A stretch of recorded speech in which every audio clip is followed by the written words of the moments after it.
Yes, I'm going to talk about work for change and especially focused at gender equality work. And this is something that we are very involved in at KTH and have been so for the last 10 years, but now the work has been intensified. And I am now Vice President for Gender Equality and Values since January 1st, and this is very, very challenging work to do, and we are many around me that work with it. But I want to start with the kind of research that is behind, or that really is the basic thing for this kind of work for change, and that is gender research. And my field of research is gender organization and management. And very much about work for change and strategies for change, knowing organizations and knowing how to challenge these kind of issues. So this is also my field of research, and I've been into this kind of research for a very long time, and I am also a professor at KTH in this field of research. And it's very much about using this research to make a proper analysis of the problems in order to be able to change things. Because without knowledge, without this kind of analysis, you cannot challenge these kind of structures and this culture. So one first thing is to mention that a lot of people actually think that this is not so nice area to talk about. A very common reaction is that people feel discomfort, they feel uneasy, they feel a bit troubled, and that's quite common that people say that, you know, we are all human beings and individuals and researchers and students. Why do we have to keep on talking about gender and these kind of issues? And that is actually part of the problem, because we know from research, unless we do this kind of analysis and actually name the problems and actually talk about gender, we cannot change. So that's the base. And therefore, research in this field is very important to be able to change. Of course, there are other reactions of discomfort as well, sometimes relating to different categories. Women might react with feeling stigmatized, that they are sort of feel that they are pointed at as some kind of problematic category that needs help or so. And men might feel that this is something that of an accusation, that they are accused of a lot of inequalities, and therefore there is this kind of uneasiness. So it's very important actually to refer to research about structures that we are all part of, and that it's not on an individual level, because that doesn't help us in the work for change. We have to see the way that we are part of these structures.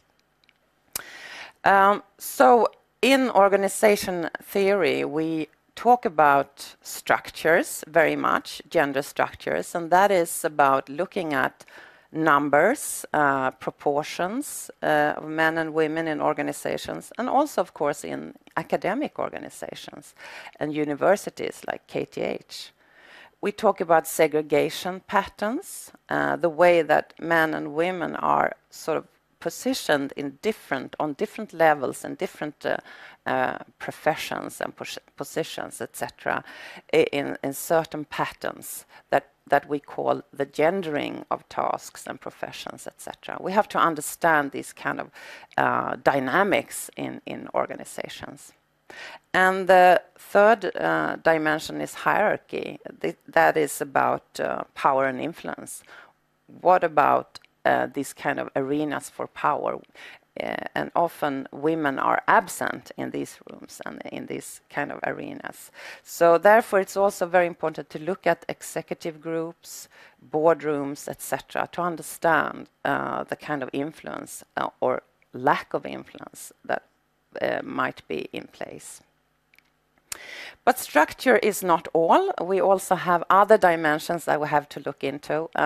Organizational culture is just as important when we work for change. So organizational culture is about other things. It's about perceptions, ways of thinking, ways of talking, language.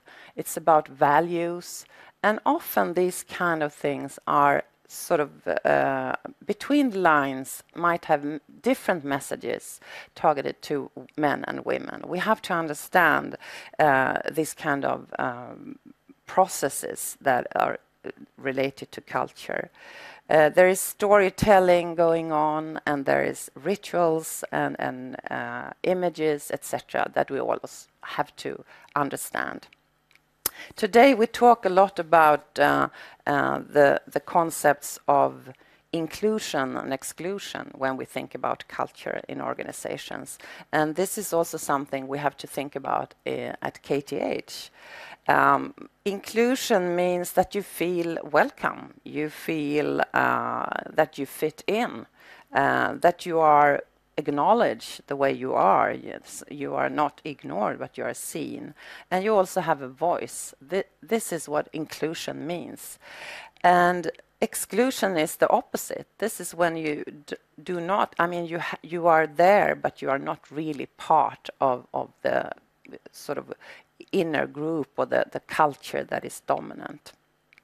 So I think that inclusion, exclusion, these concepts helps us in organization not only think about gender, but also about other dimensions like ethnicity, nationality, sexuality, age, ability, etc. So it's a good way to start looking at cultural dimensions.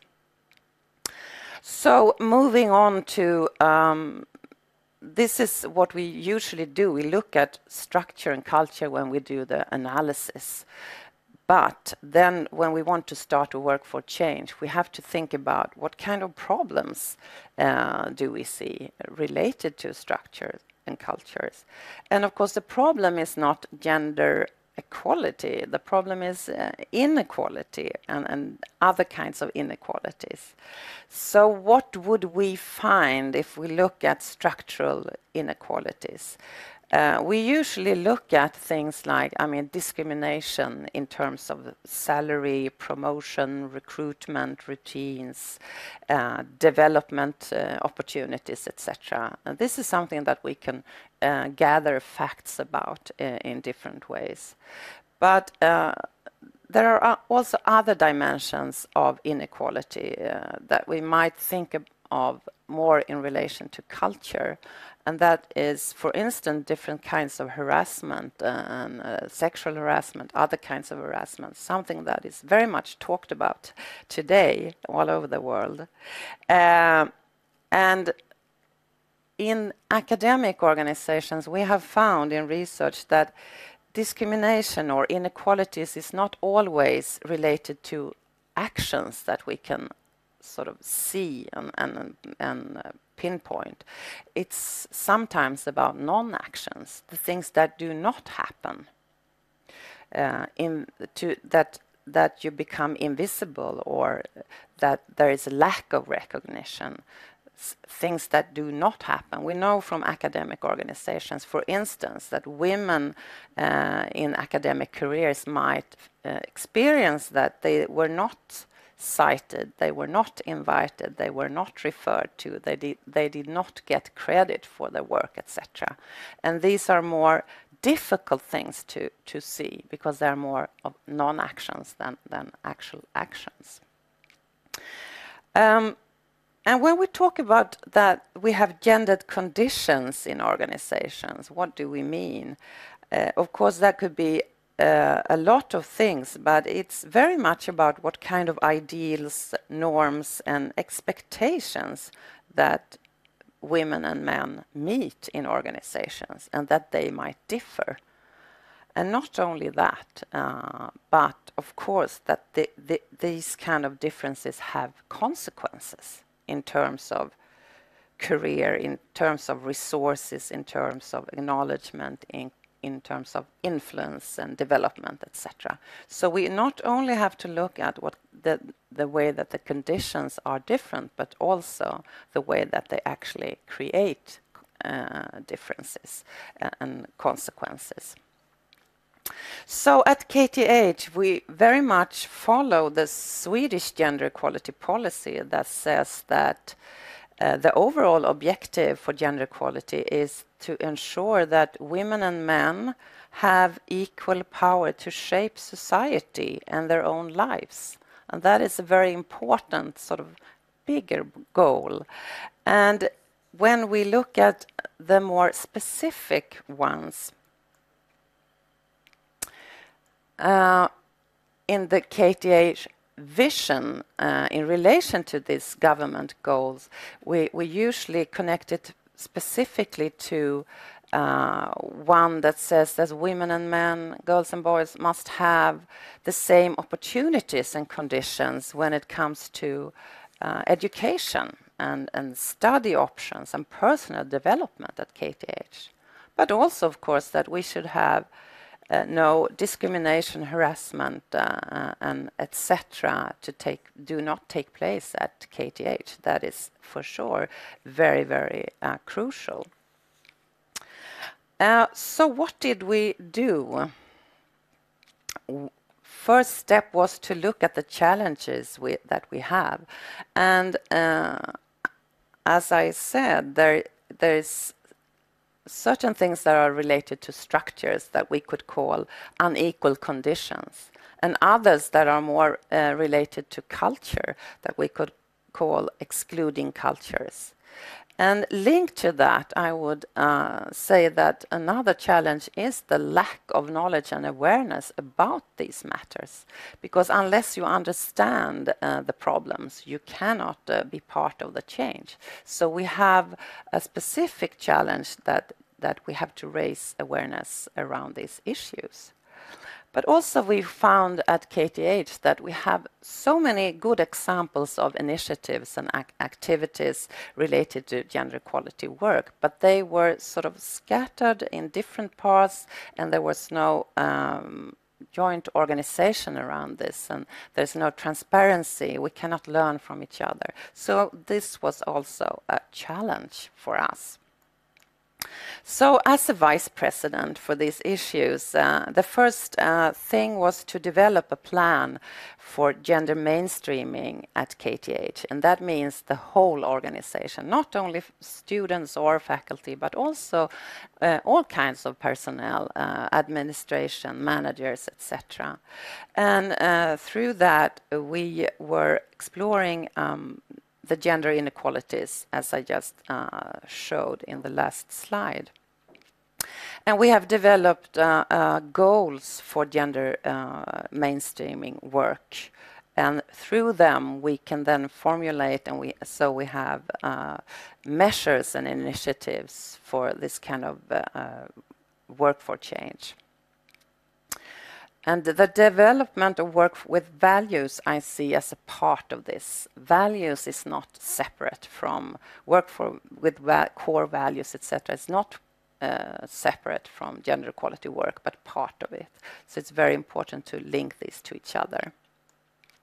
So our prioritized goals at KTH today is, of course, to work to have equal conditions in all kinds of groups.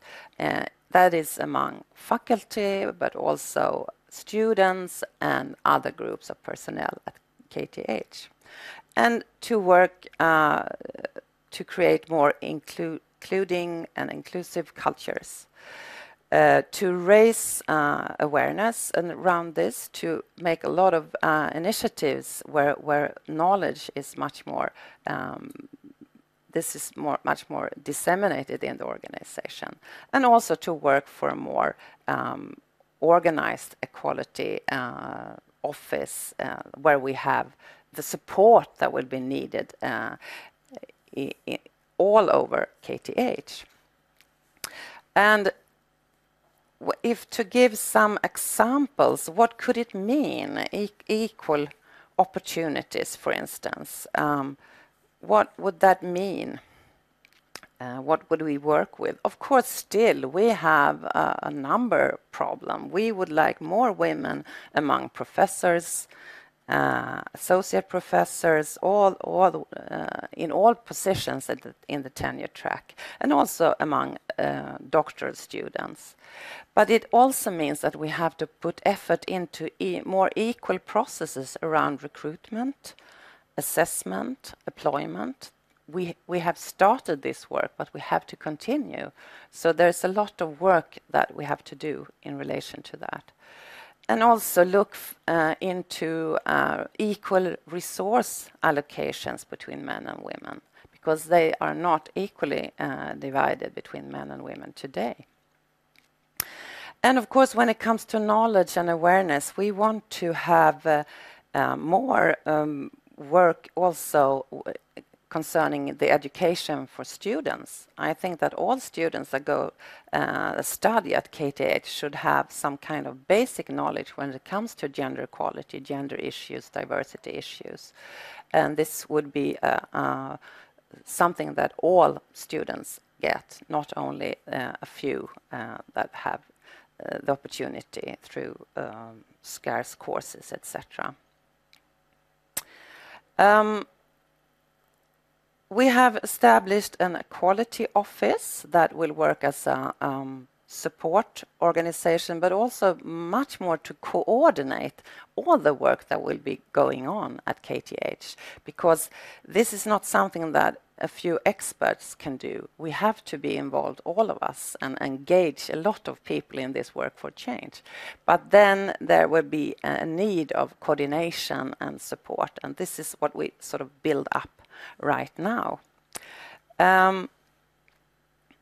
And I would say that when it comes to measures, there are so many things we can do. There's so many plans we have, and I cannot have the time to go through them tonight. But we will work a lot with recruitment and assessments, as I said, but also with management development, because we see management at KTH as a key to change and key to success, work for change. So we really have to have this integrated into management development.